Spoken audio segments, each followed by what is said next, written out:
So imagine this. 47% of the population on the planet today is living in electricity poverty. But this Biden administration is the most anti-hydrocarbon administration in American history. And it seems like this climate issue is the only thing they want to talk about. Why isn't he pounding the damn podium saying, we have to do something about this? Instead, he's standing up and bragging about some stupid $900 million loan to the Angolans so they can build solar panels. Where are your priorities? Where is your humanism?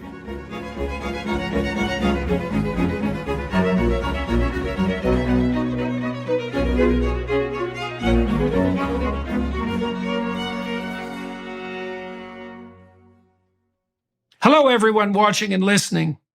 Today I'm speaking with author, podcaster, and film producer Robert Bryce.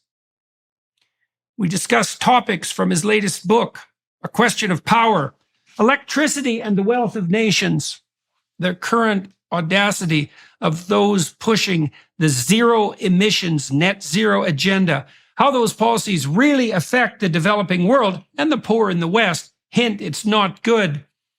The feasibility and necessity of coal and fossil fuel and nuclear power now and into the foreseeable future, the catastrophic practical and environmental problems related to wind and solar, and a positive vision for the future we could all share voluntarily should our institutions finally drop their fear-mongering, tyranny-inducing doomsday narrative. Let's start. Well, we can start wherever you want, but perhaps on the renewable energy front might be a good place to dive in. Sure. And I'm glad to talk about all of those. I mean, those are all, I'm passionate about those issues. Those are my purpose. And so I'll also just point out on my latest Substack, I don't know if your team sent it to you, but the title was Let Them Eat Solar Panels. And the gist of it is that the U.S. Export-Import Bank just funded a $900 million loan for a solar project in Angola. Jordan, 60% of the people in Angola don't even have electricity. Why, in the name of Jesus, Mary, and Joseph, are we funding a solar project? They had a natural gas-powered plant, and instead we're funding solar. And the Exim Bank's press release said to help Angola meet its climate commitments. I'm like, what are you talking about? Yeah, well, you can be absolutely certain that the primary concern of the Angolans is to meet their bloody climate commitments. Right, exactly. You know, it's so interesting watching the leftists in particular on the environmental front rampage down this pathway, because they're the same ideologues who constantly conspire to accuse conservatives and classic liberals of being colonialist in their endeavors.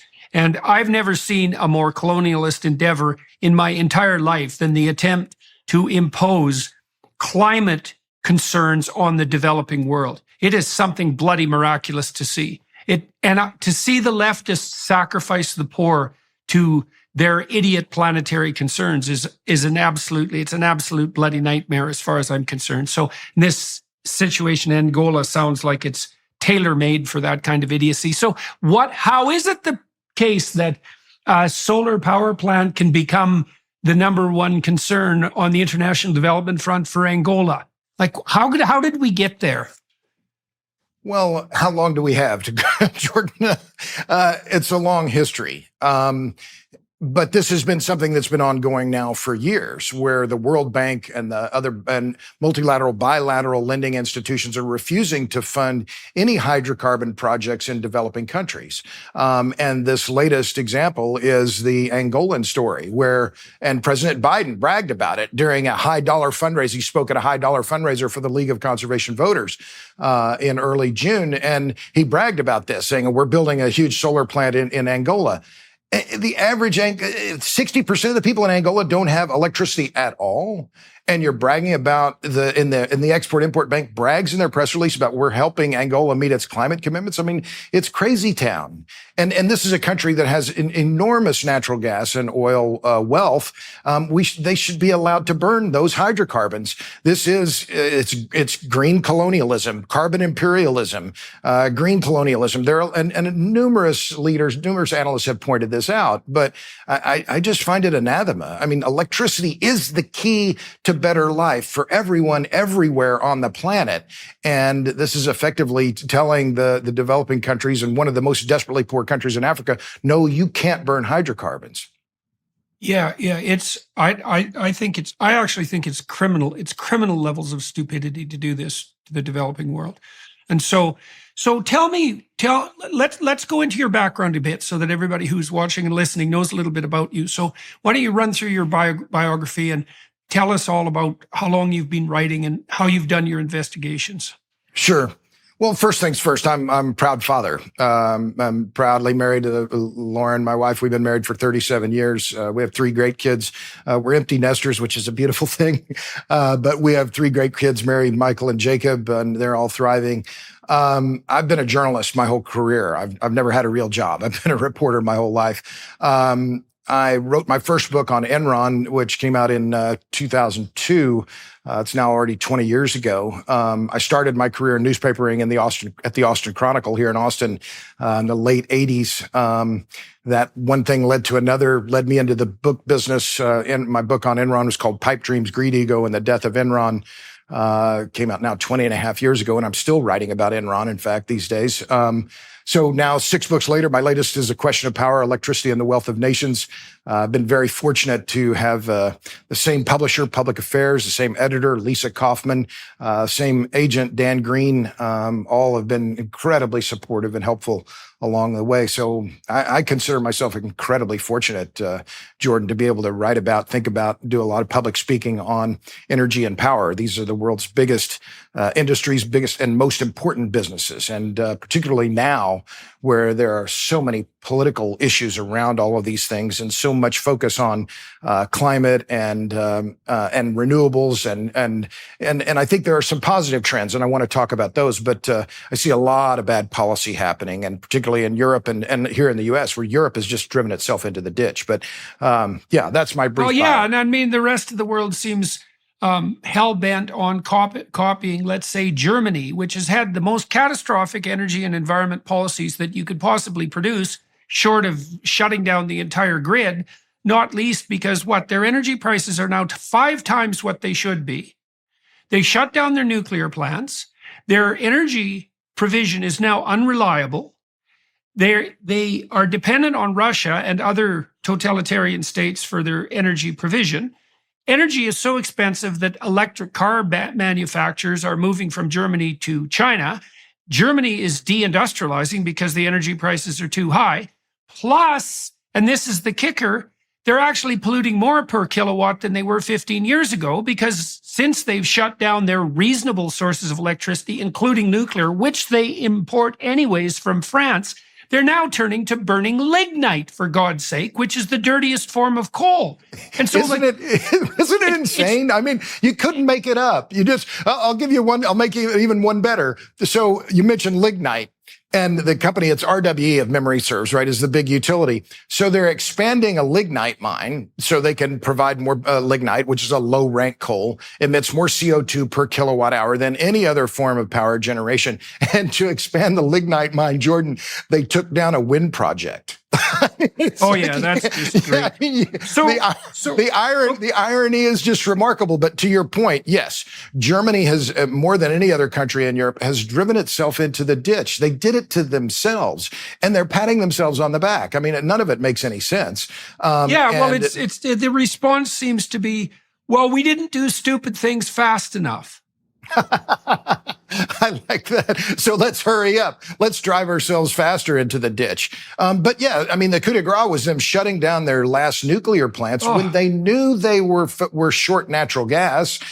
They knew they were no longer going to be able to import as much gas from Russia. So what did they do? They went into the global LNG market, and they snapped up as many LNG cargoes and future contracts as they could. And in doing so, what did they do? Well, not only are they burning more lignite, more coal, to your point, but they also priced out a lot of developing countries from importing liquefied natural gas, principally among them Pakistan, which is remarkable because Pakistan in February announced, we're done with the LNG business. We're going to burn coal. And so the Pakistanis are now saying we're going to expand our coal-fired capacity. So it's not just that this is affecting Germany, it's having knock-on effects in the developing world.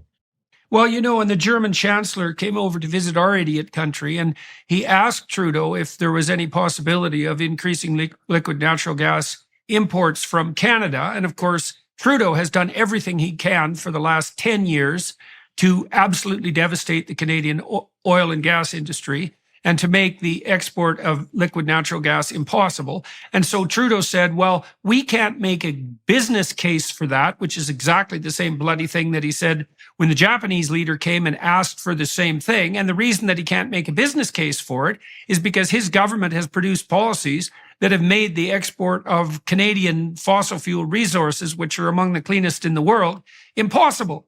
And so I really don't understand how the hell this can be happening in Germany. I mean, I'm not a cynic, although, whatever naive optimism I had about the political process is certainly being disabused. But everything that is happening in Germany is so stupid on the energy front that it's a kind of miracle, especially because, you could give the damn devils their due if they were able to say, well, we made electricity 5 times as expensive, but we've cut emissions by a certain proportion, and here's the net environmental benefit. All of which I think is complete BS, by the way. But if they could say that, well, that would be something. But for them to also have to say, oh, well, we've made electricity 5 times more expensive and unreliable, plus we pollute more. It's like there's zero victory. That's F minus, man. You guys failed on every bloody front, including the ones you set up as your own principles. And yet nothing seems to happen. And as you said, Biden can come out and flourish his agreement with Angola to produce a kind of electricity they don't need at a tremendously elevated price, while engaging in this neo-colonial enterprise. Like, I can't believe we can be this stupid. I can't understand how this could happen. So obviously Germany is this classic example of what not to do. What's remarkable is what's happening here in the United States, where California is following this example straight into the ditch. And more than any other state in the U.S., California has emulated these policies of mandating renewables, of shutting down baseload power plants. They shut down the San Onofre nuclear plant a few years ago. They almost succeeded in closing Diablo Canyon. That was Newsom made, I think, finally sobered up and said, no, we need this plant. Forget that it's nuclear. It's 9% of our electric generation production in California. But look at what has happened. It's a similar story, Jordan. For all of the effort and all the money that the California has spent, they've seen no reduction in their overall emissions from their electric generation sector. Further, they have seen their electric prices rise faster than any other state in the United States. Since 2008, and I've written about this on my Substack, Schwarzenegger signed a renewable energy mandate in 2008. Since then, California's electric rates had gone up at a rate 3 times faster than that of the average in the United States. It's unconscionable what they're doing, Jordan. And this is in a state that is dominated by the Democratic Party, the liberals who say they care about the poor and the middle class. And yet this is what, as my late brother John Bryce said, just grills my cheese. I mean, it's ruinously regressive. California has the highest poverty rate in America, Jordan, and yet they are sticking it to the poor and the middle class in a big way. And where the peak electric rates in California now, 40, 50 cents a kilowatt hour. I mean, this is fine if you live in a nice house that's on San Francisco Bay, but the low income people don't live there. They can't afford to live there. They live inland where they have to use air conditioning. So all of this climate, I have to say it very clearly, nearly all of this climate policy, whether it's mandates for electric cars or the renewable mandates, rooftop solar, it's ruinously regressive. It screws the poor and the middle class. I've been absolutely stunned to watch the left in their rampage to sacrifice the poor, to fail to save the planet. It's almost as unconscionable to me as the fact that the left, again, climbed in bed with the pharmaceutical companies so radically on the pandemic front. There's lots of things to be said in relationship to the so-called pandemic, which I also don't believe in, by the way, because I think it was a pandemic of totalitarian overreaction and not a pandemic of illness. But the fact that the left itself was so supportive of the pharmaceutical companies was something just absolutely staggering to see. And to see the left go after the poor so assiduously. My understanding is this, you tell me what you think about this, is like, if you really cared for poor people and you wanted their lives to improve, the best thing you could possibly do, as far as I can tell, is to drive energy costs down to the lowest possible level and to make energy provision your number one priority everywhere, especially in the developing world, but also for the poor in the West. And the reason for that is that there's no difference between energy and work, and there's no difference between work and productivity. Now, you might say two things. You might respond, well, the planet has too many people on it. We can't encourage that sort of thing.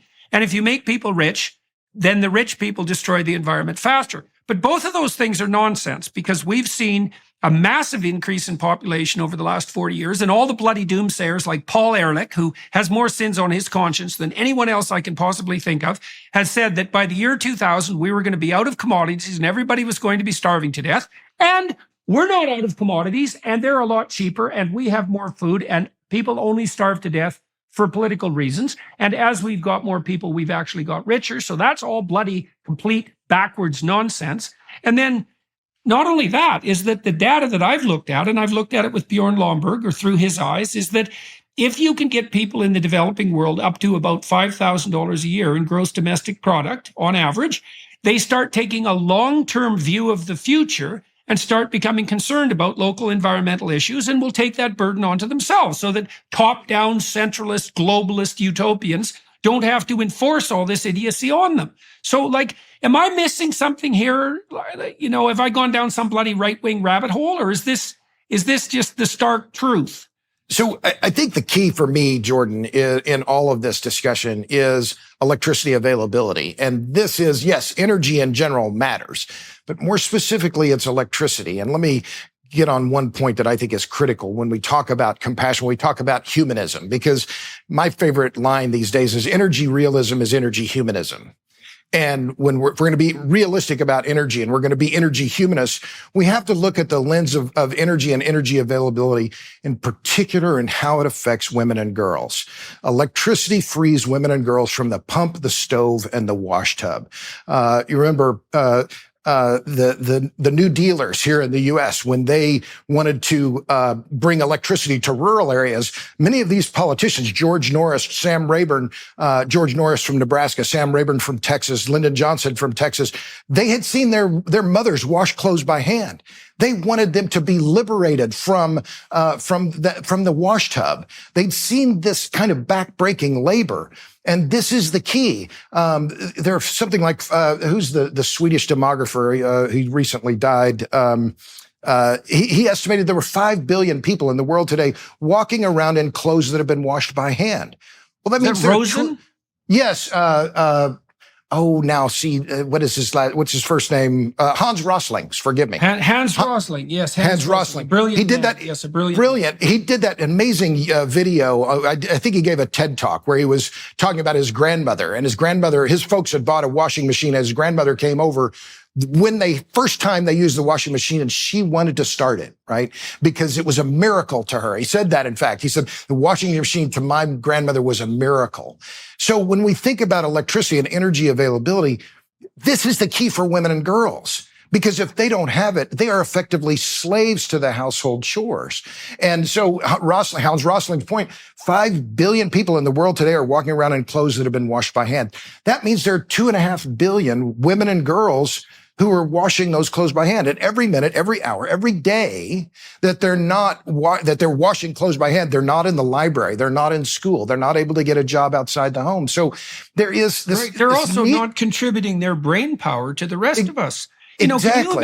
Can you imagine the economic value of 2 billion brains that are occupied in menial labor that could otherwise be freed up? I mean, there's 2,000 women in that group that are 1 in a million. You know, and that's genius level, man. We could use those people. And the fact that we're locking up that degree of neural architecture in these menial tasks to not save the planet while we're making electricity more unreliable and more expensive is just, it's beyond incompetence into the realm of absolutely criminal, as far as I'm concerned. It's an excessive focus, I think, on look, here's my line. Climate change is a concern. It's not our only concern. We have to balance our action on climate with our other issues. But the overall point, I think, that is absolutely essential is that regardless of what we think, what you and I think about CO2 emissions and how many parts per million is the perfect number. If we're facing more extreme weather, hotter, colder, more extreme, longer, I mean, it's been crazy hot here in Texas. Well, if that's the case, we're going to need a lot more energy, not less. We're going to need a lot more reliable energy, not less. And yet the trends are for this effort to rely more on weather-dependent renewables. So if we're facing, that's the other part, Jordan, if we're facing more extreme weather, why in the world would we make our most important energy network dependent on the weather? I mean, it's like, on the face of it, it makes no sense. I mean, I don't want to get too technical, it's just crazy town. Using the internet without ExpressVPN is like not paying attention to the safety demonstration on a flight. Most of the time, you'll probably be fine. But what if one day that weird yellow mask drops down from overhead and you have no idea what to do? It's better to be safe than sorry. Every time you connect to an unencrypted network, cafes, hotels, airports, any hacker on the same network can gain access to your personal data, such as your passwords and financial details. It doesn't take much technical knowledge to hack someone, just some cheap hardware. Hackers can make up to $1,000 per person selling personal info on the dark web. ExpressVPN creates a secure, encrypted tunnel between your device and the internet. Hackers cannot steal your sensitive data. I love ExpressVPN for how easy it is to use. I just fire up the app and click one button to get protected. Secure your online data today by visiting expressvpn.com/Jordan. That's expressvpn.com/Jordan and get 3 extra months free. expressvpn.com/Jordan. Let's walk through this again too. And so I'd like you to push back on me as much as you could. So this is what I've watched in the course of my lifetime. So in the 1970s, we were going to run out of fossil fuels. And that was a big bloody catastrophe for everyone for about 6 years after 1972 and the energy crisis. And that turned out to be complete rubbish.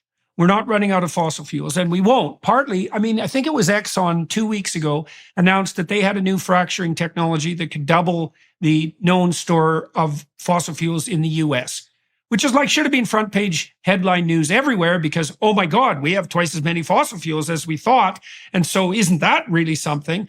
And you Americans have become absolute bloody magicians at extracting out fossil fuel from these huge reserves that you have, like the shale beds.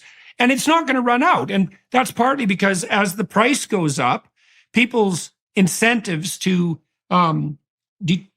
extract out even more of the fossil fuel reserves we know are there increases, and the technology geniuses just get better and better at doing it. So we're not going to run out of fossil fuel. That's not going to happen. That was wrong. Okay, next. The next thing that happened in the 1970s is global cooling, where the planet's going to freeze. And that happened for about 5 years. And then that turned out to be nonsense. And then the next thing that happened was global warming. And then that turned out to be not true enough to be sustainable. And somehow the narrative switched to, oh, well, it's climate change. Now, and that is one Weasley proposition, man. It's like, oh, change. So now you have a get out of jail free card for all of your idiot policies because of the climate is changing. And that means increased variability. Now, I've looked at the data on hurricane frequency, for example. There's no evidence whatsoever that hurricanes are increasing in frequency. And to the degree that they're more expensive, it's only because people are building more and more expensive properties in hurricane-prone zones. Then we also have Bjorn Lomborg's data showing that even if we accept the IPCC's climate predictions, and I don't necessarily think we should, that we will be, some degree poorer than how much richer we would have been 100 years from now, right? And so he thinks we can handle that no problem with an iota of intelligence and some. But then I'm wondering too, you tell me what you think about this. I've been watching the greening data. Now, the world has greened 15% since the year 2000. And that is a lot. It's an area of leaf twice the size of the continental US. That's a lot of extra leaves. And interestingly enough, it's greened in exactly the areas that the climate catastrophists told us would be at most risk, because they presumed that the semi-arid areas, the arid areas would expand out into the semi-arid areas and the deserts would grow. Well, the desert isn't growing. the Sahara is actually shrinking, especially on the south end. And the reason it's shrinking is because more carbon dioxide has allowed plants to thrive. And when they thrive, they can close their breathing pores, which means they don't need as much water. And now they're growing in semi-arid areas all over the world. Plus, crop yields have gone up. So, like, well, let me interrupt, please. because I think I'm not familiar with all the data you're throwing out there, and I know these arguments. And here's how I keep my sanity, Jordan, is that I don't get into the, how many parts per million is the right number. We can argue about the climate science. My approach is very simple. Look, if we're going to agree that we need to do something, what's the best policy, right? As I said, climate change is a concern. It's not our only concern. So what is the way forward? If we accept that we are facing some risk, how do we deal with this risk? What is the best no regrets policy? So I've been saying now for more than a dozen years, natural gas to nuclear. This is the way forward. And this is the part that just, as I said, grills my cheese, chaps my hide on this Angola deal. And it's on my Substack, robertbryce.substack.com. Let them eat solar panels, right? That the Export-Import Bank of the United States is not funding a natural gas-fired power plant in Angola, even though Angola has trillions of cubic feet of available natural gas. Instead, we're funding a solar panel project. I mean, this makes no sense whatsoever. So if we're serious about reducing emissions and bringing more people out of the dark and into the light, which I think is incumbent on the wealthy countries to help developing countries do that. How do we do that? Natural gas resources globally, Jordan, they're not abundant. They're super abundant. They're geographically widespread, and there is an enormous amount of stranded gas. Look at the huge offshore fields that have been discovered off of Africa, Tanzania, other countries, including Angola, enormous natural gas resources that have barely been tapped. Well, some of that gas is going to be exported into the global market, into Europe and advanced countries or developed countries. But Africa should be using those resources. And to prevent them from doing so, I think is just as you say, I think it's morally wrong. I think it's anathema. I mean, people should be shouting from the rooftop saying, no, we should be helping these countries come out of the dark. We should be helping them develop because that's incumbent upon us. Or at least not getting in their way. Or at least not getting in their way. So then natural gas to nuclear, I'll just finish this other point. This is one of the things that, again, to me, when I look at these big climate NGOs, I don't call them environmental groups. I don't call them green groups because I don't think they are either. They're NGOs. They're climate activist groups. And by the way, they're spending $4.5 billion a year. I've documented this. That's their budgets. They're just enormous. But they're almost all of them are anti-nuclear. Well, if we're serious about CO2, it makes no sense. My line is, if you're anti-carbon dioxide and anti-nuclear, you are pro-blackout. Well, I'm anti-blackout. You're also bloody well pro-starvation. Well, right. So we need to be helping develop this technology. And these are the things that I think are positive. Now, we can focus on a lot of things that are negative. And I will grant you there are many negative things that are happening. And we can throw rocks at the NGOs and all the climate idiocy that's happening in terms of this, or the policy idiocy rather around this.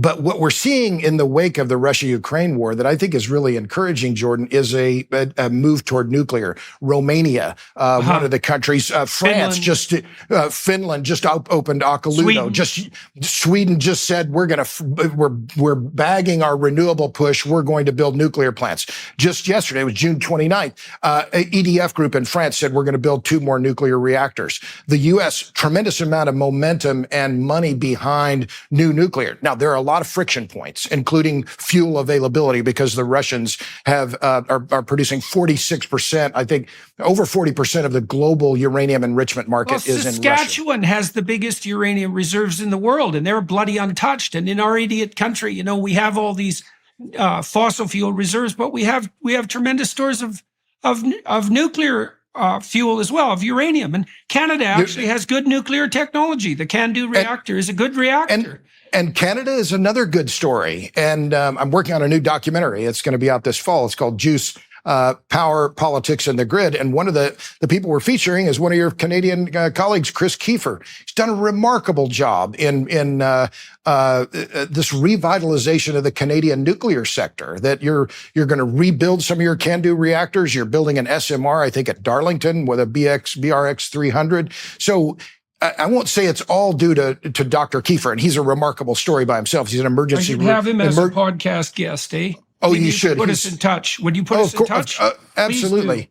Okay. Yeah, no, he's got a lot of Elvis. He's 6'9". He's just this big presence, but he almost single-handedly, Jordan, has ignited this new rebirth in Canadian nuclear, and it's been a marvel. So that Canada has kind of jumped into the lead, but it's not. So Canada, Romania, China's building dozens of reactors. The Russians are still pushing out their technology. Britain, France, Poland, Romania. I mentioned Romania. So there is, amidst all the crazy town that's happening, the one I think thing that is positive that's occurred in the wake of Russia's invasion of Ukraine is a recognition that if we're serious about reducing emissions, or just more serious about not covering the landscape, littering the landscape with stupid wind turbines and solar panels, we're going to embrace nuclear. So I think that's a very positive thing that is happening, and one that I'm watching very closely. Well, and where are you particularly optimistic on the nuclear technology front? What do you think of small modular reactors and the molten salt technologies and so forth that people seem to be? My sense is that the way forward is something like standardized production of small modular nuclear reactors, so that the cost per unit can be brought down, and so that the systems can be distributed without having to build an immense amount of like transmission wires. So, but I don't like. I'm trying to get up to speed on that, but am not precisely. So where are you particularly optimistic on the nuclear front? So, well, like you, I see a lot of promise with nuclear in general. So what about SMRs, which is small modular reactors? There are a lot of technologies that are being developed now, and a bunch of different companies that are pushing them out. So the GE Hitachi, NuScale here in the U.S., X Energy, Kairos, Oklo. It remains to be seen which one will be the one that makes it to market. Among the most interesting ones to me, Jordan, is X Energy. That's a high temperature gas reactor. And they just recently did a deal with Dow, and Dow announced, in fact, Dow, I think, took an equity position in X Energy, and they are planning to deploy 4 of their SMRs at one of their at Dow's chemical plant in Seadrift, Texas, which is fairly close to Corpus Christi, if memory serves. Well, to me, what's interesting about that, one of this high temperature gas, right? So that's a safer design inherently than a water-based reactor. Second, it's that Dow is looking at this, and Dow is an old line chemical company. We're very conservative. They're looking at this and saying, we think this is the right technology. And further, that they're saying we're going to use the high temperature process heat so we can make chemicals instead of burning gas to produce high temperature, right? To make high temperature steam. So it has that additional advantage. Right. Do you want to walk through that, why that's important for people? Well, sure. So industrial process heat is needed for a lot of different things, right? Refining, mining, chemical production. So industrial consumers use a lot of electricity. They use a lot of energy in general.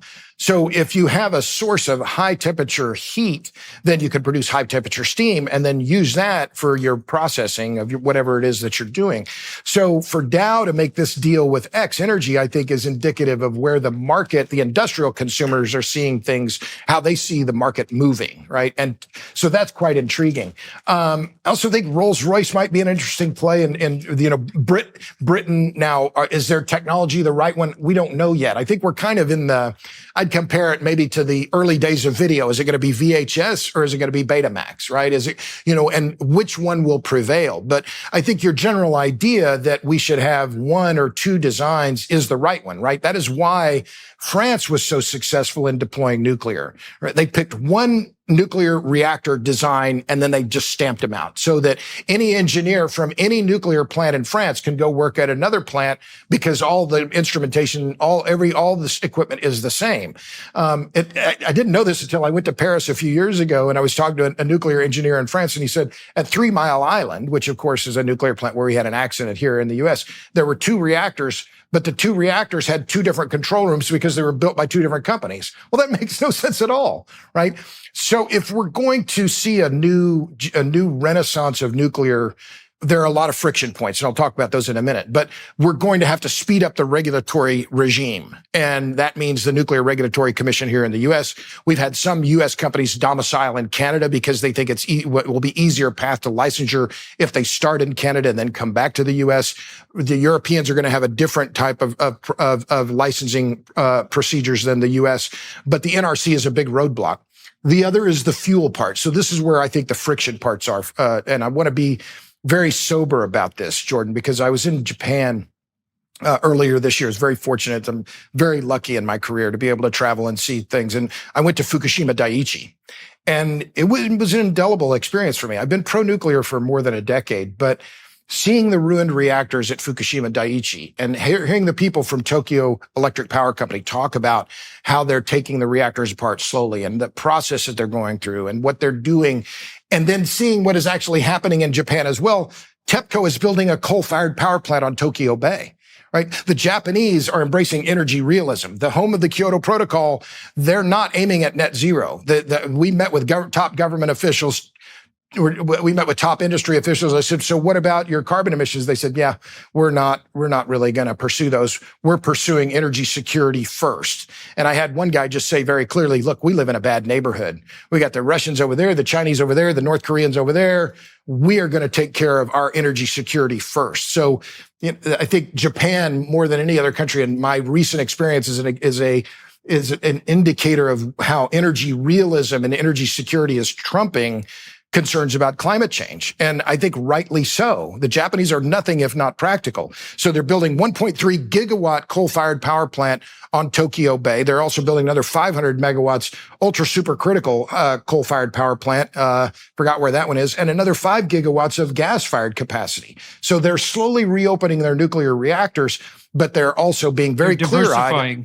They're also very clear-eyed about where they are going in the world, and they are saying energy security is our first concern, and we're going to take care of that because our industry demands it. And so, so these obviously are the Chinese are doing the same thing. I mean, the Chinese are planning, I think, 100 nuclear plants, something like that, over the upcoming decades. But they're also expanding their coal-fired plants like mad, which also makes an absolute bloody mockery of anything we're doing in the West on the so-called climate front, because especially in a country like Canada, where our emissions are so trivial on the world stage that they're not even within the error margin of estimate for carbon dioxide effects.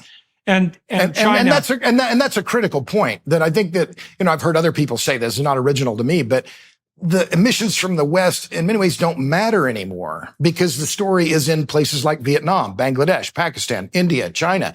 These are the places where emissions are growing so rapidly. And in fact, I spend a lot of time, I nerd out on spreadsheets, and the statistical review of world energy just came out. So I've been studying it very closely. The country that had the biggest, in absolute terms, the biggest increase in CO2 emissions last year was Indonesia, followed closely by India. So these are countries that have enormous populations and are still desperately energy poor. But let me return back. Wait till Nigeria kicks in. Nigeria is going to have more people in it than China by the end of the century. Eh? So, and your point there that we're seeing the huge growth in energy consumption among the countries with the largest populations. It's like, well, that's pretty bloody self-evident, isn't it? Once those countries start to pass a certain threshold of industrial development, that is where all the action's going to be on the climate and energy front. And so we should be planning for that. And, it certainly seems like... And Vietnam is a good example of this. And I've written about Vietnam as well recently on my Substack, that here's a country that is rapidly industrializing. Major industrial companies are moving to Vietnam to hedge their bets about being in China. So big companies, Nike, Adidas, Samsung, Apple, to name a few, locating in Vietnam. And suddenly Vietnam is power short. So what did Vietnam just announce? Their Viet Comen, is their state-owned mining company, announced they're going to expand their coal mining capacity by 15%. This is the iron law of electricity, what I call the iron law of electricity, a nod to my friend Roger Pilkey Jr., who coined the iron law of climate. He said, when faced between his focus was faced between climate policy and economic growth will win every time. So I borrowed Roger's idea and coined the iron law of electricity, which is people, countries, and businesses will do whatever they have to do to get the electricity they need. Climate change is not their first concern. And this was evident in Japan. This was the part that really was a sobering experience in going to Japan. But I've seen it myself. I've seen people in India stealing electricity. In Beirut, where I talk about that, I write about it in my book. Seeing the generator mafia, where pretty much everyone in Lebanon pays 2 electric bills, one to EDL, the grid operator, and the other to the generator mafia, who are the local entrepreneurs. They call them the mob, they call them the mafia, but they're providing power when the grid fails in Lebanon. The grid fails in Lebanon every day. So this iron law of electricity, I think, is another example, in my view, of we have to be realists. Energy realism is energy humanism. People are going to do whatever they have to do because they are not going to sit in the dark. They're not going to let their, the food in the fridge spoil. They're going to find a small generator. They're going to steal electricity. They're also not going to let grandma freeze to death in the winter. I mean, I looked at Lomberg's data on the consequences of lowering thermostat temperatures just a few degrees. And he estimated, for example, that if I remember correctly, and this is about right, that a 3-degree decrease in thermostat temperature in the winter kills 110,000 people in Europe. That's old people, because old people can't regulate their temperature very well. And so there's 2 things we need to point out to everyone who's watching and listening. And the first is that if you raise energy costs, you imagine that there's a pyramid of economic development, and there's hundreds of millions or billions of people who are sitting right on the threshold of poverty. They've climbed out of absolute poverty. So now they have enough money so that they don't have to worry about where lunch is coming from. But that's just where they're at, and they're barely there. And if you increase their energy costs to any degree at all you do is whack them back down into absolute abject poverty. And then they do things like slash and burn agriculture, and they burn dung and other, very low energy dense high polluting fuels. Yeah. Right. And they pollute the indoor atmosphere, and that's really, really hard on their kids and their elderly people as well. And so we got to say this over and over, you cannot raise energy prices without devastating the poor. Period. The end. And the more poor people you make, as far as I can tell, the worse things are actually for the planet rather than the better. And this brings us to another conundrum. You pointed out that the green types tend not only to be anti-natural gas, which is, of course, completely insane, but also anti-nuclear. And this points to the fundamental underlying motivation, as far as I'm concerned, is that this green movement isn't so much green, certainly not as a consequence of the fruits that it is borne, as it is both anti-industrial and anti-human. And those actually turn out to be the same thing. And you can tell in these when push comes to shove cases, because the bloody Greens, if they were actually concerned about carbon dioxide output, which is what they say we should only be concerned about, would be jumping on board the nuclear bandwagon in a second, saying, well, obviously we should transition to nuclear because it's zero carbon dioxide output. And that's not happening. So that means, as far as I'm concerned, that their fundamental narrative is a delusional lie. And it's got a malevolent twist in it too. And you can see that manifesting itself in the refusal of these Western NGOs and the World Bank and so forth to lend money to developing countries to try to raise them out of poverty, which is inexcusable. There's a certain, this field better than I, but there's a certain puritanical part of this, right? And a certain also, I think, a religious fundamentalism. And I'm sure other people have talked about this before, I know, but there are many overlaps between the Christian belief and these ideas around climate catastrophism, right? That we've sinned against the earth, right? We haven't sinned against God. We've sinned against the earth. We need to repent. We need to use less, do less, and go back to the garden, right? And even Martin Luther, to keep going on this just a hair longer, he would recognize carbon credits, right? Like you get a carbon indulgence by buying some offset because you flew to Fiji. But let me just build on your point about the availability of hydrocarbons and how important it is. And Kirk Smith was a professor at Cal Berkeley who died recently, and I cited him, I think, in my latest book or in my fourth book, Power Hungry.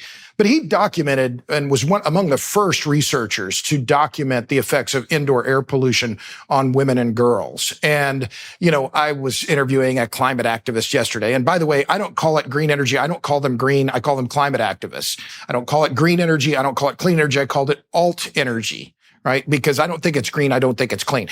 Covering the landscape with solar panels, destroying landscapes with wind turbines. I'm a longtime critic of the wind business, proudly so. They don't like me. I don't like them back. Okay, because I've documented now for more than 10 years, and on the Renewable Rejection Database, which is on my website, robertbryce.com, I've documented nearly 400 rejections of wind energy in the U.S. from Maine to Hawaii. It's happening in Canada, too, by the way. In Ontario, over 90 communities have declared themselves unwilling hosts to wind energy.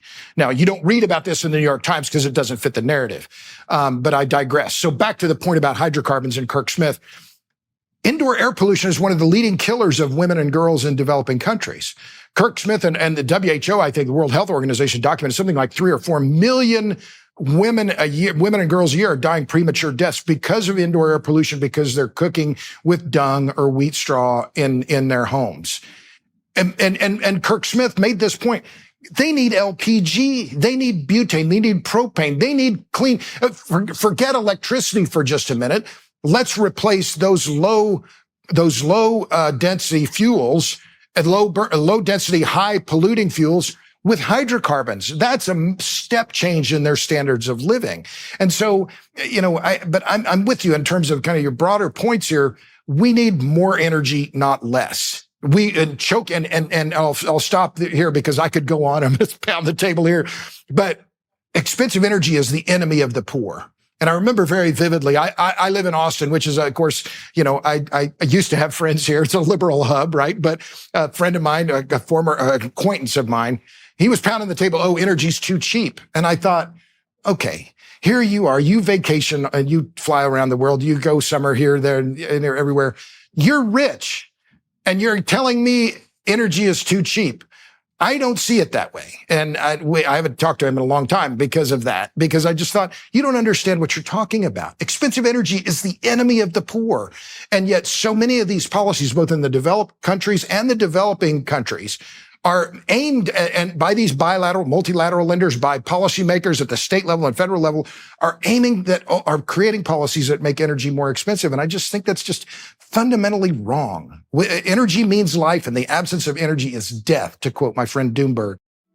The Bible is the root of all wisdom, inspiration, and spiritual nourishment. The Hallow app empowers you to explore the Bible's profound teachings and to effortlessly incorporate them into your daily life.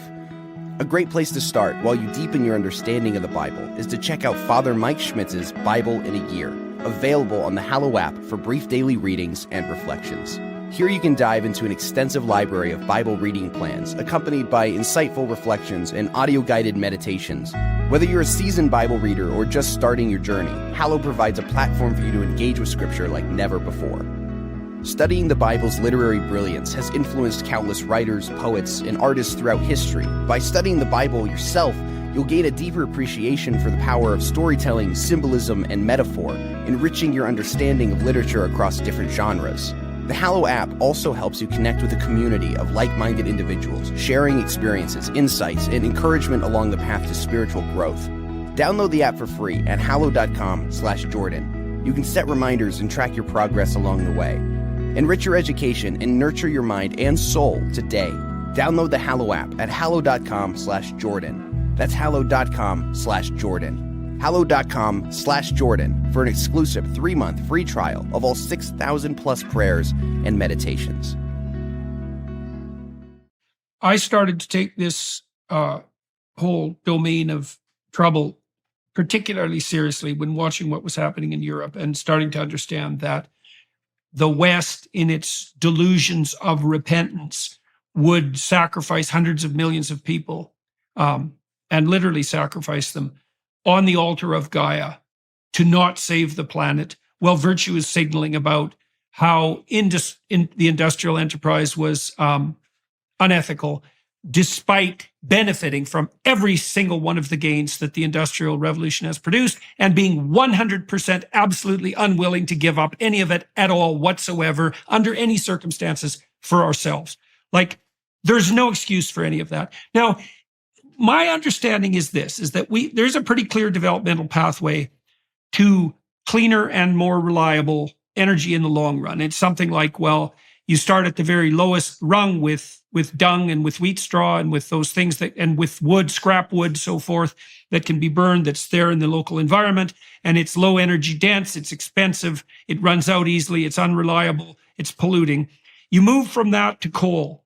Now, you move to coal because coal is unbelievably plentiful and it's dirt cheap, and you can get a coal-fired plant up and running with relatively rudimentary technology in almost no time flat. And its disadvantage in particular is particulate pollution, although it also produces a lot of carbon, which I don't really care about. But the particulate pollution is a problem.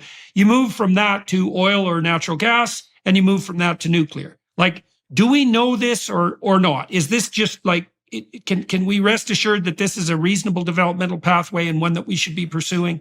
Well, this is the way it's been happening for a long time now. I mean, that is the way the world has decarbonized over time. My friend Jesse Ausubel at Rockefeller University has documented this and shown we are gradually decarbonizing. But that decarbonizing is happening, is underway in developed countries, and there are, dozens of underdeveloped countries that are just getting started. Right? They're still at the biomass stage, and there's this claim, oh, well, we can leapfrog, they can. The alt energy crowd, the climate crowd says, oh, well, they don't need hydrocarbons, they'll jump right to renewables. No, wrong. I mean, while that's true in some cases in rural areas where solar and batteries are going to be the solution, Africa is rapidly urbanizing. Here's a quick comparison. So you're a Canadian. This is in rough terms. There are 35 million Canadians. They use, compared to 1.4 billion Africans, roughly the same amount of electricity. That's the disparity that we're talking about. Now, numbers aren't exact, but in rough terms, that's a comparison. So the need for electricity is overwhelming globally, Jordan. It's just enormous. So how do we, this is the part where, look, we can talk climate change all day long. What's the right number? What's the wrong number? Who's doing the right thing? Who's the wrong thing? What's the best no regrets strategy as we look to the future? And I think, again, end to end, natural gas to nuclear. These are the ways that no regrets. Okay. So maybe we find in a few years, well, we were wrong about climate change. I'm not making that argument. But if it comes to why natural gas and nuclear, both are low or no carbon. The technologies are very well developed. They're available in numerous countries, and they can scale at relatively low cost. So all of those things together, to me, make this a no-brainer. And I'm going to continue pounding the table on that, because this is the challenge of our time. I mean, when we look around the world, and we think as humanists, right? If we're going to be humanists, what do we do to help developing countries come out of the dark, to develop? How do we help countries like Vietnam? They're going to look out for Vietnam first. That is every country is going to do what is the right pathway for them. So how could the U.S., how could Canada, how could the European countries help those countries? Well, help them develop their natural gas and help them deploy nuclear energy at scale, next generation, passively safe modular reactors. These are the things that are going to help us decarbonize and electrify these countries that are so desperately poor right now. Okay, so let's turn to two things here. Sure. I would like, first of all, I'd like to pick your brain momentarily about coal. Yeah. There's lots of coal. And so if we could figure out how to use that coal, that would be real good, because there's lots of it and it's everywhere. And so how are we doing on the clean coal front? Sure. How good are the modern coal-fired plants in terms of, for example, getting rid of particulate pollution? Sure. Well, I'll make a joke first, which I think clean coal is kind of oxymoronic, like military intelligence or family vacation, right? Or jumbo shrimp, right?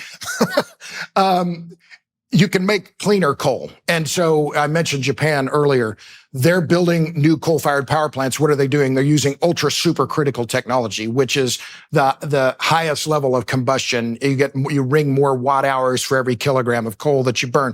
So that is the optimum. If we're going to burn coal, let's use ultra supercritical technology. But that's more expensive, and not all countries are willing to do that. Instead, they're building subcritical plants, which are the most common ones. Well, you'd think that would be a place for potential subsidy then, to help the countries that are building coal plants build better ones.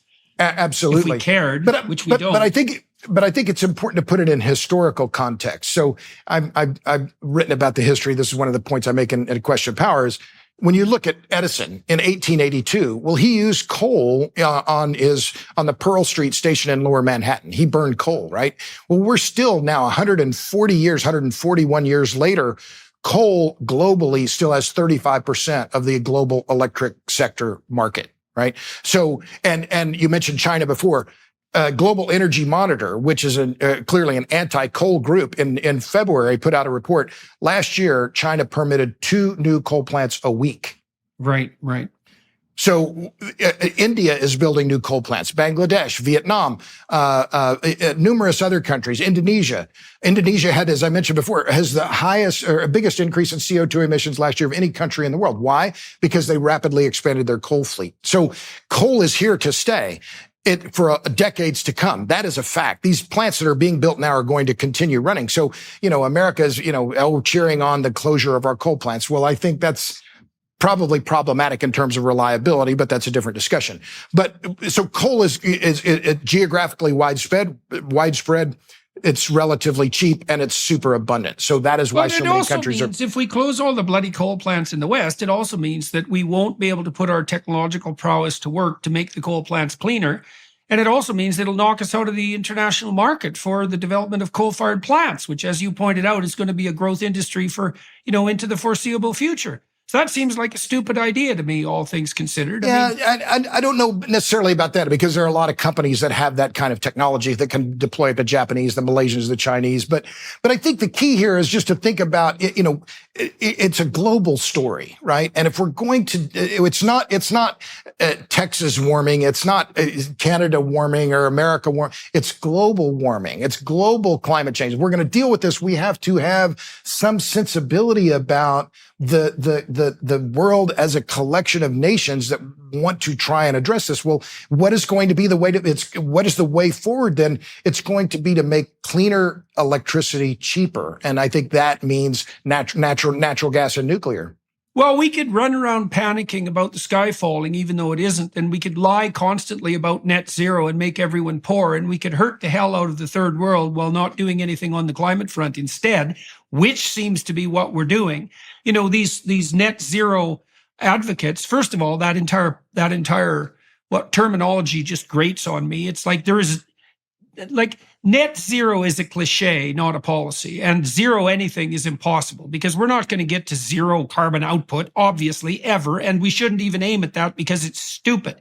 Even if we could reduce it 80%, that would be fine. But I think that narrative is running out, though. I think, if you look at what's happening in Europe, I think the politicians, particularly in Germany, we talked about Germany earlier. UK too. The UK as well. They're looking forward and saying, we're not going to make net zero, right? We're going to have to throttle this back. The German Green Party has lost some remarkable recent elections, got shellacked. The German voters are looking around at this and they're saying, wait a minute, this is terrible for us. So I think some of this, another positive sign, in addition to the expansion of nuclear, I think we're seeing more energy realism, and thank the Lord for that. I mean, it's taken a while. Sure. Yeah. All right. So let's talk about, let's take another tack on the environmental front. Now, you've written rather extensively about the dangers, the environmental dangers of wind power, and you're also, well, you made a crack earlier about let them eat solar panels. And so you obviously have some misgivings on the solar front. So let's start with on the wind front. So my understanding, I'm going to lay out a few things and tell me if I'm right or wrong. So first of all, Siemens last week, 2 weeks ago, announced that they were having catastrophic, and I think the CEO said something like, I can't believe how catastrophic our problems are with our wind turbines. That's not a good thing for a CEO to say. The wind turbines, they're unreliable. They obviously don't work when the wind isn't blowing, which is quite a lot of the time. And that's really a problem at night when the solar panels also don't work. They don't have a proven track record. They only seem to last about 17 years. God, nobody knows what to do with them when they're decommissioned, and they're very expensive to decommission. They're killing whales like mad. Hypothetically, they seem to be really hard on birds. And so this just isn't working out very well. And so now, am I missing something on the wind front? And then we could turn to solar.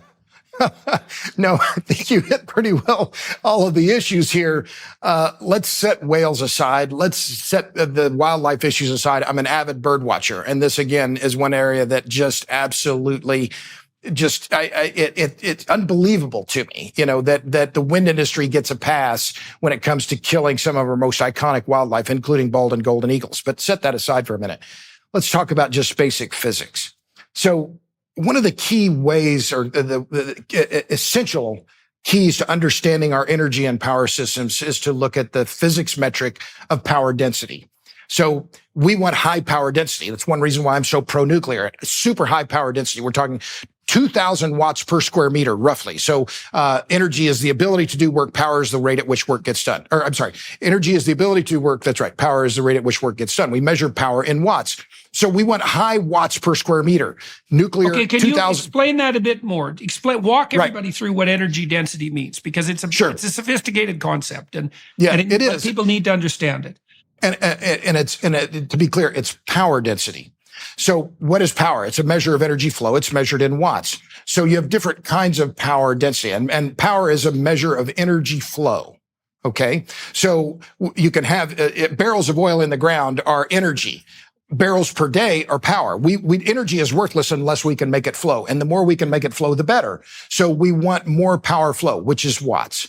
So power density is a measure of energy flow from a given area, volume, or mass. And you're right, it's not well understood.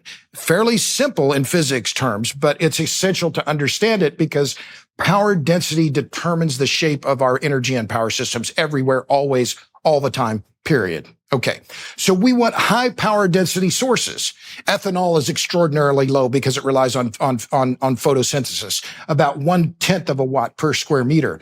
Wind energy, I don't care where you put it, is 1 watt per square meter, period. End of story. Elvis has left the building. 1 watt per square meter. Solar is better, about 10 watts per square meter. So if I'm going to pick my renewables, I think solar has more attributes, better attributes than wind. Okay, so what do we see though? Because of this low power density with wind, it requires enormous amounts of land. So, and when it requires enormous amounts of land, well, you're impacting more people. And the only way to expand the output of wind is to capture more land. It's axiomatic. So to give you an analysis, Václav Smil, who's your fellow Canadian, has written about this. He estimated back in 2010 for the U.S. to meet its electric demands with wind would require a land area twice the size of the state of California. About 8 years ago, 8 years later, David Keith and Lee Miller at Harvard did a similar analysis, came up with the same number. If you were going to generate all the electricity in the U.S. with wind energy, you need a land area of 900,000 square kilometers, twice the size of the state of California. Okay, that's clear. Jesse Jenkins from Princeton recently wrote a piece in Mother Jones.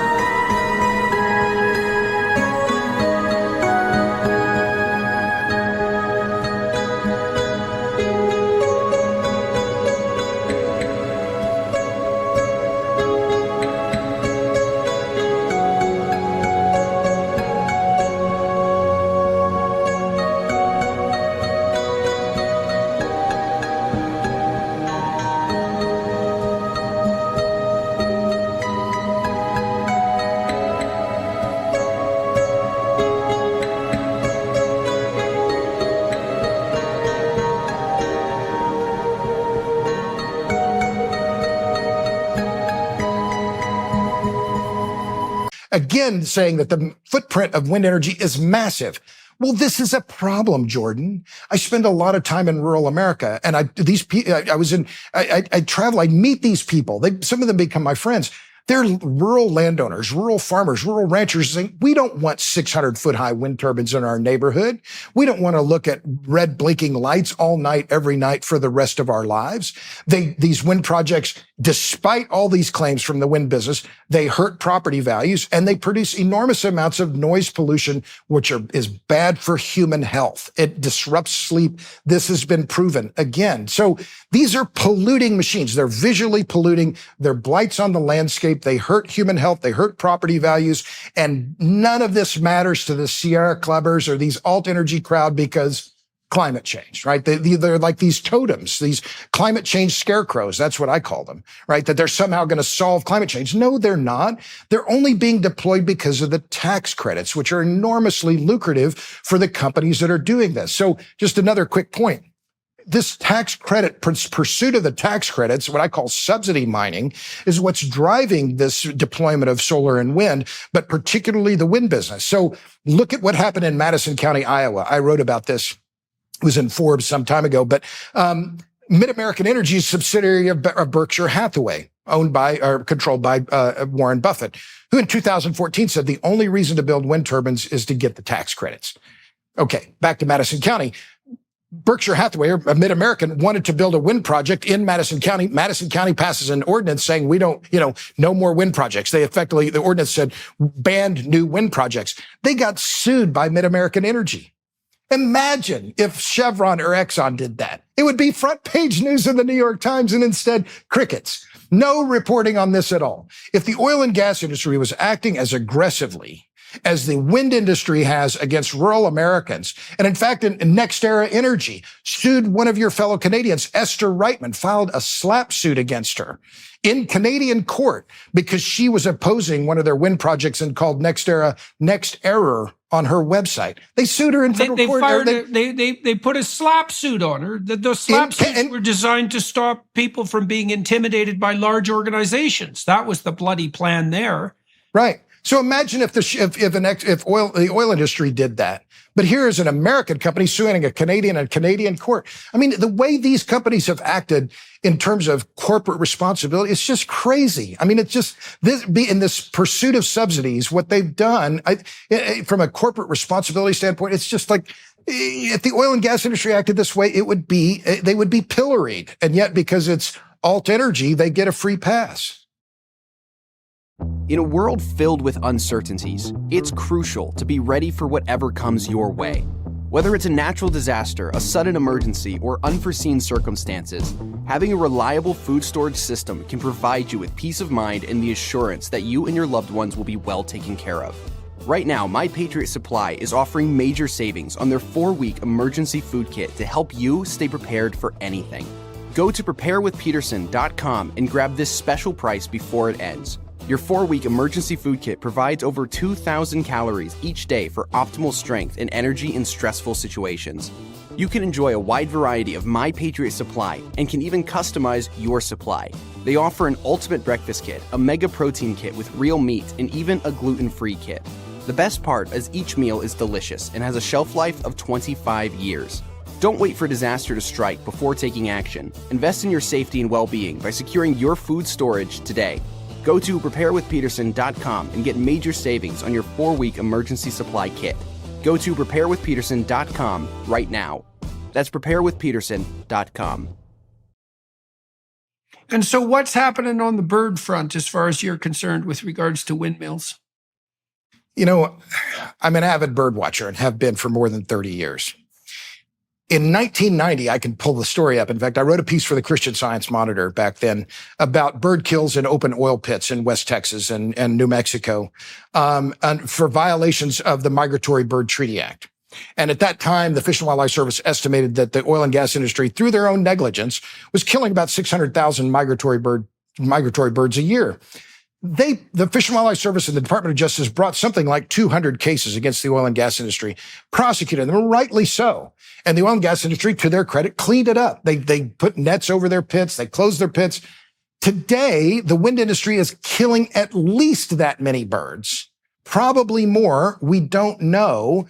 And there is no accountability because they're not required to report these deaths. They have been prosecuted in very rare occasions. But it's this, and the justification is, these birds are going to get hurt by climate change sometime in the future. Oh, yeah. You're killing them now because you think it might help in the future. Well, that's just crazy policy. Makes no sense whatsoever. Yeah, and you don't do that with people either. You don't get, and yet this is a free pass. I mean, we haven't talked about the whales. We can talk about that as well. But this idea that, we're going to kill them because we might have some climate change in the future. And I'll return to NextEra. Just one quick point. Last year, thankfully, they got prosecuted by the Department of Justice. Why? Because in Wyoming, NextEra had been warned by the Fish and Wildlife Service 3 times not to build a wind project in known golden eagle habitat. They did it anyway. And so they were prosecuted, and I was glad to see it I think it was just under the Migratory Bird Treaty Act. They should have been criminally prosecuted under the Endangered Species Act, Bald and Golden Eagle Protection Act, and the Migratory Bird Treaty Act. Instead, they paid a fine, but the fine they paid was less than the amount that they're going to earn from the tax credits for building the wind farm in the first place. So there are perverse incentives at hand here, and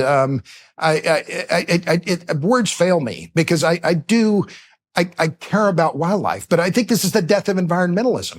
Climatism has replaced care for the environment. And this idea, we'll just pave this rural countryside with wind turbines and solar panels in the name of climate change. What are you, out of your mind, man? We need small footprints. It's also the case, too, that this unidimensional mania in relationship to carbon dioxide is stopping us from solving environmental problems that could, at least in principle, be addressed. Like, I looked into the environmental literature in detail about 15 years ago, and my conclusion, for better or worse, was that one of the stupidest things we were doing was continually overfishing the coastal shelves in the ocean. And we do that, it's to call it devastating is to barely even scratch the surface. I think we've eradicated something like 95% of the ocean life on the coastal shelves, and that's about where the life is, because you need sunlight for life and you need the shelf. So it's a bloody catastrophe. And it's impossible even to get people's attention focused on that, because everybody who hypothetically has an environmental concern is leaping up and down about carbon dioxide. And that means that every other problem, and there are plenty of them, and they are serious problems, and some of them are remediable, they're just ignored completely. So you get a get out of jail pass for any form of industrial development that claims carbon dioxide remediation as its goal. And you get a moral pass if you jump up and down about carbon dioxide hard enough because you're saving the planet, even if you're not doing any of the difficult work that would be necessary to actually do something useful on the environmental front. Plus, you're sacrificing the poor not to do anything but make them poorer and more likely to pollute. So this looks like a 3-way catastrophe to me. Well, and this is obvious in the development of offshore wind on the U.S. East Coast, where these NGOs, these climate NGOs that in the past, Audubon Society, Sierra Club, et cetera, would have been jumping up and down to protect the North Atlantic right whale from the encroachment of offshore development. I mean, imagine if it was the oil and gas industry was trying to develop and put hundreds, because that's the goal, hundreds of offshore platforms in the middle of known North Atlantic right whale habitat, a critically endangered species, less than 350 or so specimens left on the planet. Imagine if this was the oil and gas industry doing that. These groups would be raising hell. I mean, they would be laying down, they would be blocking the trucks. And instead, because it's the wind industry and largely being developed by foreign companies, not even American companies, it's what Michael Schellenberger calls the environmental betrayal. And I think that's the exact right word. I'm old enough to remember, Save the Whales. And that, it was kind of parodied like, save the gay baby whales for Jesus, right? This was the kind of almost a joke, right? But that environmentalism, right? And I call it, I'm working on an essay on the death of environmentalism, because I think that's what we're seeing. This idea of protecting landscapes or protecting wildlife has been forsaken for climatism, and what I call climatism and renewable energy fetishism. So that instead of a focus on preserving landscapes, preserving wildlife, and that real deep green ethic has been replaced by this idea that any wind turbine is a good wind turbine, any solar panel is a good solar panel. And it is most obvious, I think, in this, not just in the onshore wind issue, which I've documented, and the rejections of solar, by the way, on the solar rejections on the renewable rejection database, I think we're at 130 or more rejections or restrictions. But this climatism, this renewable fetishism, I think is most obvious when it comes to the North Atlantic right whales and the development of offshore wind on the east coast of the United States. It's very sad to see. So the way it looks to me like this is that people's reputations are extremely important to them because they signal their position in the hierarchy. And the higher you are in the hierarchy, the more stable your nervous system is and the more positive emotion you experience. And plus all sorts of other benefits accrue to you because people, if you have a good reputation, people flock to you. So reputation really matters. So that means that there's an avenue open constantly for false avenues to reputation enhancement. And that's what psychopaths and narcissists do. But it's also what ideologues offer, because they tell people, look, if you're a good person, you stand up against problems. Here's the problem, which in this case would be carbon dioxide. Thus, you could be a good person, all things considered, and have your reputation enhanced merely by standing up against carbon dioxide. Takes absolutely no work on your part whatsoever. You just have to protest and complain. You don't actually have to solve problems. And now you're a good person. And now that's a prepackaged solution, especially for young people who are looking for moral virtue. Say, well, all you have to do is be anti-industrial and anti-carbon dioxide, and now your reputation is significantly enhanced, and anyone who stands in your way is like a devil and evil.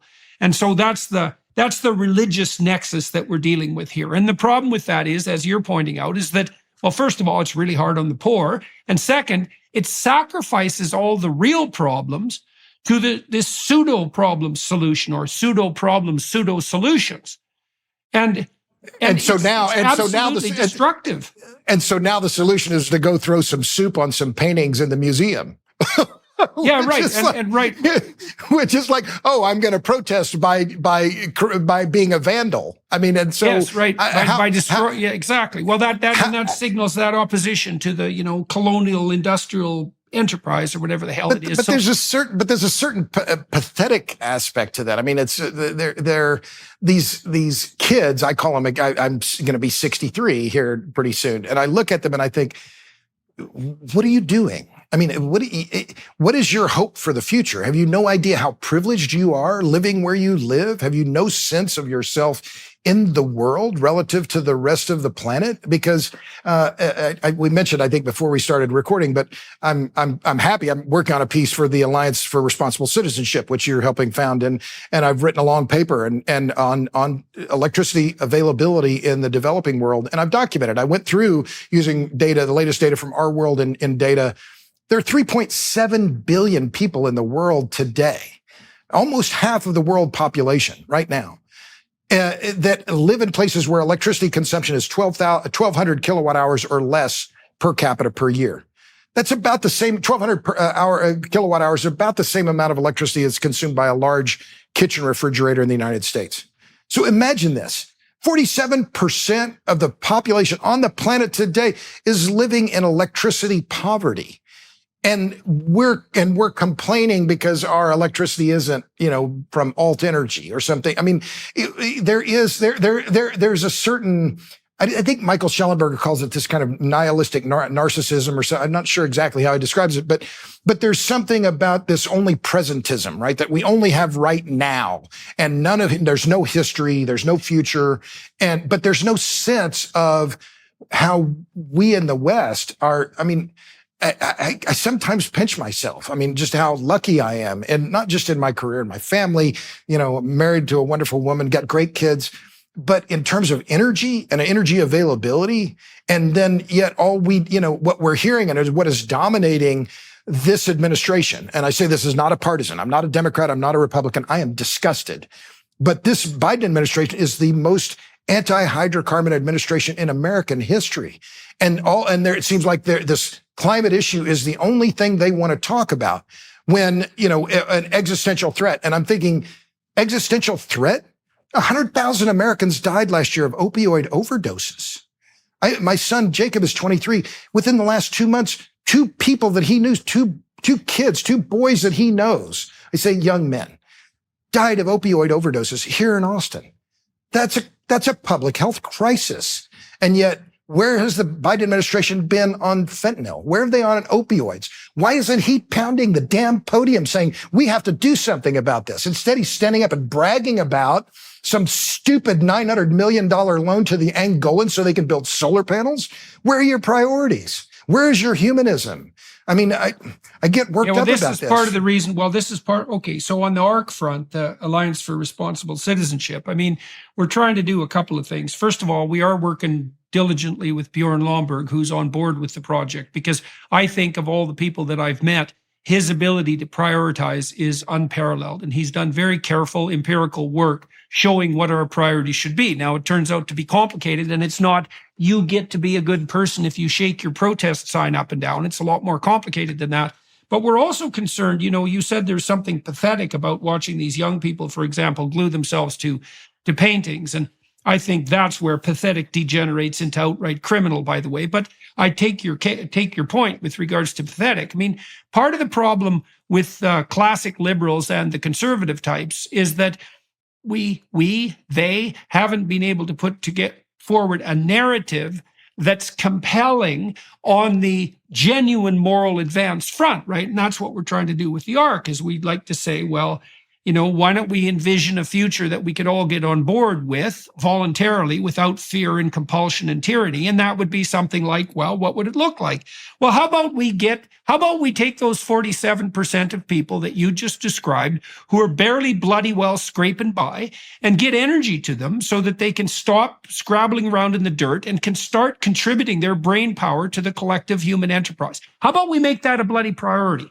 And Amen, while we're doing that, we'd make some real advances on the environment front, because as soon as they're rich enough to care, they'll start caring.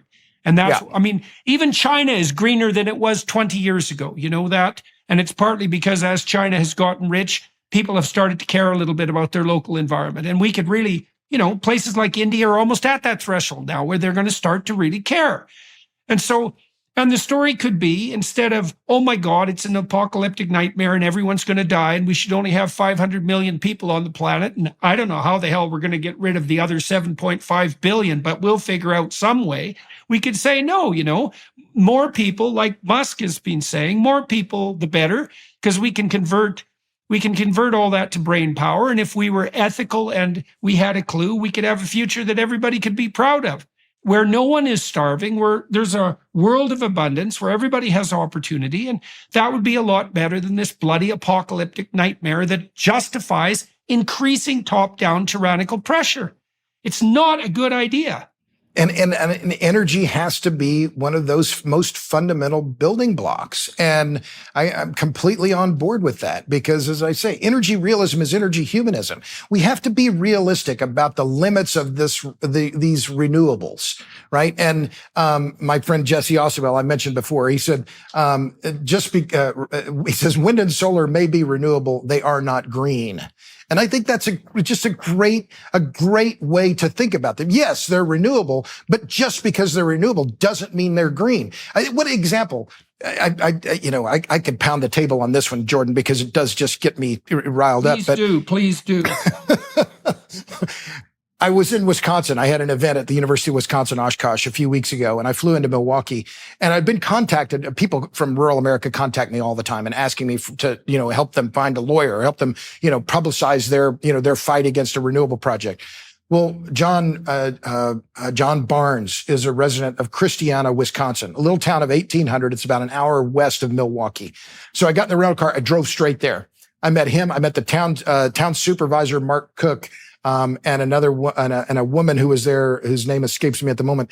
They're fighting a project that would cover, get this, 7 square miles of their little farming community. It's a farming community of 1,800, would cover some of the best farmland in all of Wisconsin with solar panels.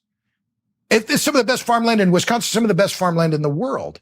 And these local people are saying, we don't want this. And yet it's Invenergy, this privately owned renewable company out of Chicago, that is going to develop the project and then flip it to local utilities, circumventing Wisconsin state law. But it screws that farming community. I mean, just screws them. And and who's speaking up for them? No one. Wind and solar may be renewable. They are not green. Why in the world would we be covering prime farmland with solar panels? The answer is very simple. It's the climatism and the investment tax credit. You put those two together, right? This renewable energy fetishism, which is, I think, the right description, with these incredibly lucrative tax credits, which for solar amount to like 30% of all of the layout, the initial.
Capital cost of the project, it's incredibly profitable for these renewable energy developers to do these projects. And so, food, fiber, farmers, we don't care about that. We're here to make money.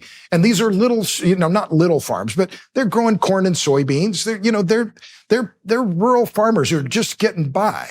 And yet they're just going to get screwed by these kinds of projects. Where's the New York Times? Where's the New York Times? Why is the Washington Post reporting on this? Why is it NPR? Why aren't they reporting on this? Because they don't care. So you said something interesting, that solar and wind are renewable, but I don't think that's true exactly. Let me say what I mean by that. The sun and the wind are renewable, but that doesn't mean that solar and wind power are renewable. Those aren't the same thing. And the reason I'm saying that is because the lifespan of solar panels isn't very long, and the lifespan of wind generators isn't very long. And so they're not renewable at all, because once they exhaust themselves, they have to be scrapped and destroyed. And then they have to be rebuilt. So I don't understand what's renewable about that at all. Like if we were growing solar panels in a field, that would be a different thing, but we're not. Wood is renewable because wood will grow. But and I don't know exactly what happened to Siemens. I haven't been following that story close enough to know, but the Siemens manufacturing company, and they've taken a huge stock hit because of this, said that their solar or their windmill generating systems are much more problematic than they had originally thought. What did they mean by that? Like what exactly is the problem? Do you know the problem on that front? What did they run into? Right. I don't know exactly. I haven't looked into that specifically, but here's my theory. And let's go back to physics and fluid mechanics. The Betz limit is what determines the amount of energy that you can harness from the diffused energy in the wind, right? It's like a water and wind, I think in many ways. So I understand it. I'm not a physicist, but they function in many of the same ways, right? There's a limited amount of power that you can harness from this diffused source of energy. I think they just got to a point where they made the system, the machines got so big that the forces on them are effectively tearing the machines apart, right? That they couldn't, the forces, the torque, the forces that they're trying to deal with in these gearboxes, which are incredibly complex machines, that the stresses were just too great, right? That they made them too big. Well, think about the variability too, right? I mean, those bloody right. wind mills, they have to operate from conditions of like zero wind whatsoever, which isn't a problem, right, to like gale level storms, and that's a tremendous engineering challenge, especially when you're also putting them in the bloody salt water out in the middle of the ocean. Right. which is just madness, by the way, that you're going to put them out there. Put anything in salt water, it's going to cost you 2 or 3 times more than putting it on land. So I think this is about basic physics, and they're getting to the limits of the Betz limit, right? And you have these blades that are 80 meters long, and you've got to manufacture those, and that's another thing. And then when they're done, you have to landfill them, right? There's no way to recycle them. But I want to take it a little bit different direction, Jordan, because it's not just about the machines and how they're built, it's the supply chains. And this is the other part that is not getting the kind of attention that it deserves. And I've written about this on my Substack, that these supply chains for alt energy are almost all dependent on China. Let's look at electric vehicles. Why do you think Elon Musk is building his next gigafactory? I'm in Austin. They just built one here. It's a massive factory. I just flew in the other night from Miami, and we flew over it. It's a massive bet on a few very specific commodities: cobalt, lithium, neodymium iron boron magnets, dysprosium, and terbium, to name a few. A few others, copper, obviously. So what's the problem there? Well, the Chinese control the market for 90% of the global market for neodymium iron boron magnets, which are the key element in the EV drive motors. Right? Nearly all the electric vehicles being produced today use this type of magnet. So other countries can make those magnets, but who controls the terbium and the dysprosium, 2 other rare earths? Neodymium, terbium, and dysprosium are all rare earth elements. China controls 100% of the terbium and dysprosium markets. Those are the critical things that are used to dope the magnets that are put into those EVs so they can function at high temperature. So it's not, but okay, so let's go beyond the magnets, which are needed as well in wind turbines, in offshore wind turbines in particular, but the new generation of wind turbines need these same magnets, and not just a few ounces or a few kilograms. We're talking tons of magnets.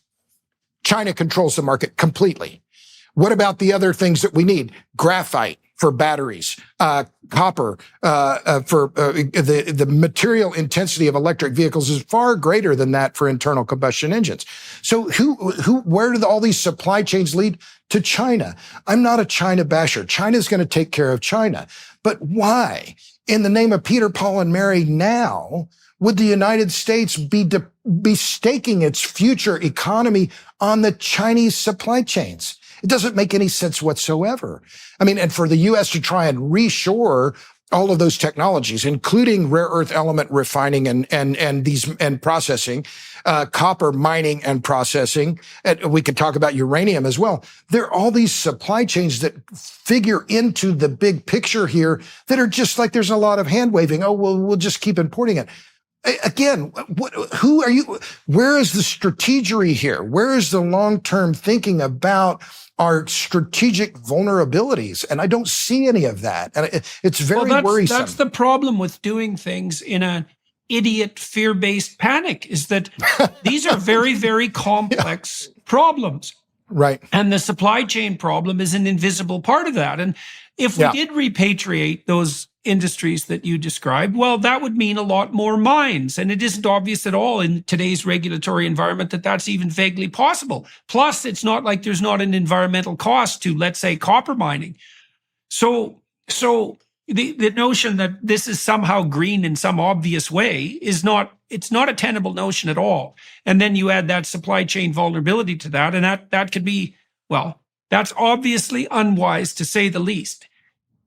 Well, and it applies to solar as well. And this is something else that's been largely ignored, in many cases just flat swept under the rug, is the supply of polysilicon for solar panels. Now, let me be clear. I have 8.5 kilowatts of solar panels on the roof of my house. Why did I put them on? Because I got 3 different subsidies. Hello. I'm opposed to energy subsidies unless I'm getting them, Jordan. All right. So let's be clear. But am I sure that those solar panels, which are made in Korea, don't have any content that came from China? No. And when you look at the solar market, in fact, the U.S. government just 2 years ago issued an advisory saying that about Uyghur slave labor in Xinjiang and the content in particular for polysilicon produced in Xinjiang with Uyghur slave labor. And the U.S. government called it genocide. Now, are these credible? Are these exactly right? I don't know for sure. But this is very problematic. I mean, imagine if the oil and gas industry were in any way connected to something involving slave labor. I mean, it would be front page news, but because it's the solar industry, again, they get a free pass. And I just think that we live in a world of networks. And that's the part that I think if I was going to think about how your point about, these simplistic notions, it ignores the fact that all of these systems, all of the networks that we rely on are all interrelated. And we've forgotten that. And particularly when it comes to the alt energy discussion, we've neglected this, to understand how vulnerable we are, how reliant we are on foreign suppliers. And that includes enriched uranium. But in particular, it includes rare earth elements, neodymium iron boron magnets, polysilicon, nearly all of the alt energy stuff that is being pushed and being heavily subsidized now through the Inflation Reduction Act to the tune of $400 billion depends in either almost completely or in large part on Chinese supply chains. Yeah, well, the thing is when an energy ecosystem evolves of its own accord, it's full of a multitude of checks and balances, right? There's many people providing hydrocarbon-based electricity. And there's all sorts of supply chain problems that have been ironed out and nailed down and had a certain degree of resilience built into them over the course of decades. And those are relatively simple technologies in some ways as well. And now what we're trying to do is run in a mad rush because the sky is falling to replace all that, even though we don't know how, and it's absolutely impossible, failing to understand at all the invisible supply chain complexities because the people who are putting forward the policies have never had to grapple with anything like that. And they just assume that if you plug an electric outlet plug into the wall, that the electricity comes out of the wall. Right. And further that there's this blind spot here. Let me focus in on the U.S. electric grid. And my friend Emmett Penny with Grid Brief has done a lot of good reporting on this. And across the U.S., we've had grid operators warning of reliability problems. The PJM, New York ISO, California obviously has had huge problems with grid reliability. The MISO, the Mid-Continent Independent System Operator, all have been warning, and as well as the North American Electric Reliability Corporation, of reliability problems. Why? Because we're shuttering our coal plants too fast. And instead of keeping those coal plants online, the push is on for a lot of these utilities to install renewables because that's where the money is. You mean the coal plants, for example, that the British government had to reactivate like 3 weeks ago because it got so hot the solar panels wouldn't work? You mean those coal plants? Just very similar ones. Yes, exactly. So yeah. But there's, again, I think this is a lack of forward thinking and a lack of accountability. And that I saw it here in Texas, right? With the ERCOT blackouts in February of 2021. There was this idea, the market failed. Well, who made the market? Well, the legislature. Well, who's in the legislature? A bunch of lawyers. Well, they don't know how the electric grid works. They like the idea of the market. And so they said, well, we're going to make a market. It's going to be great. Well, who was responsible? Well, no one was responsible. And that's what we're seeing now when it comes to these bigger threats to the reliability of the U.S. grid is everyone's looking around. Well, who's responsible for reliability? No one. Well, isn't that kind of a problem? So I think it's, I think we've talked around a lot of big issues here, but to me, when it comes down to it, the U.S. in general, and I think the West in general, when it comes to the alt energy push with climatism, renewable energy fetishism, it's this narrow focus on this idea of CO2 is the only issue. No. It is a concern. It is not our only concern. We have to be concerned about reliability, affordability, resilience. These are the key things, because one of the key things that really brought this home to me and really motivated the work that I'm doing on this documentary that I'm working on with my colleague Tyson Culver, it's one thing to talk about a blackout. It's another thing to be blacked out. And it really, once that happened, I realized, well, wait a damn minute. If this can happen in Texas, the energy capital of the world, what is going on here? And so that led us into this deep dive for this our new docuseries. When is that coming out?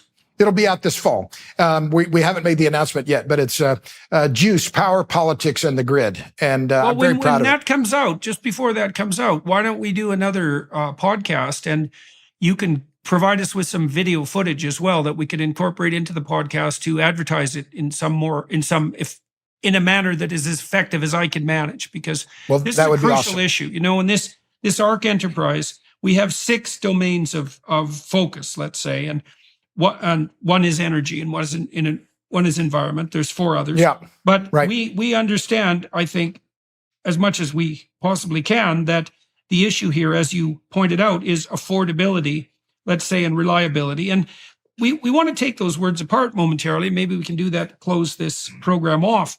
Affordability, okay, that means poor people don't die. Right.